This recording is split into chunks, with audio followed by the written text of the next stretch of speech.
The rise of religious extremism is largely to blame for an increase in persecution of religious minorities around the world.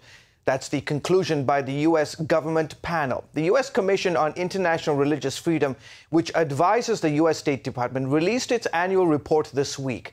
The report says extremists target religious minorities for violence, including physical assaults and even murder. Governments that fail to protect victims or even take part in persecution contribute to the problem, especially in countries where it is forbidden to change faiths or there are laws against blasphemy.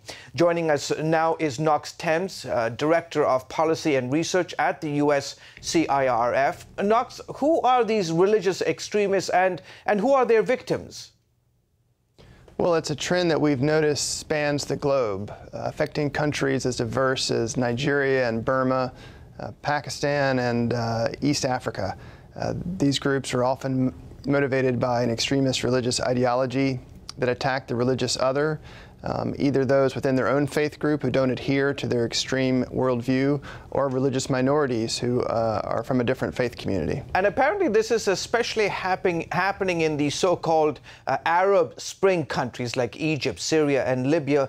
What does the Commission recommend the U.S. government do to protect religious minorities there? Well, I think this is one of the biggest challenges facing the United States in our diplomacy internationally.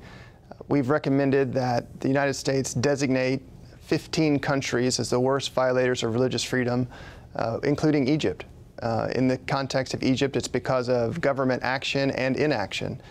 Government persecuting people under blasphemy-like laws, but also allowing street gangs to attack religious minorities like the Coptic Christian Church with impunity. And it's time for our government to let Cairo know that we want to see those violations end, and we should designate accordingly. And let's talk about, you mentioned blasphemy laws. Right now, there's a Christian mother of 3 who's in jail in Pakistan, convicted of blaspheming the Muslim prophet Muhammad. How common are these cases around the world? Tragically, they're increasingly common. I think Pakistan is the worst situation for blasphemy laws. In our report, we identified 16 individuals in Pakistan who are on death row for allegedly blasphemous statements, and another 20 individuals serving life sentences. And they're not all Christians, they're also Muslims. But we've seen increasing cases in countries like Egypt.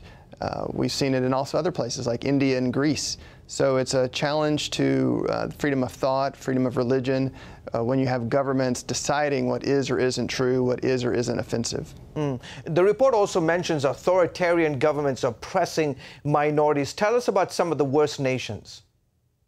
Well, China would be one for sure. Its treatment of a range of religious groups, including Uyghur Muslims, Tibetan Buddhists, also the underground house church movements, the Catholic Church. If you're not willing to play by the Chinese government rules, then you're going to be in for a world of hurt.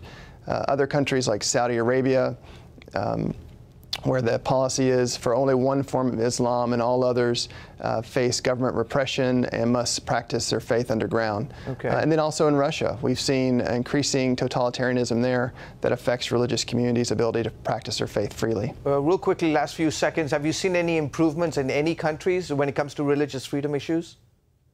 You know, there are bright spots here and there around the world, but sadly the overall trajectory, I think, is a downward one.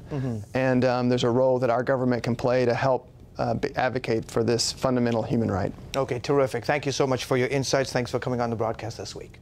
Thank you.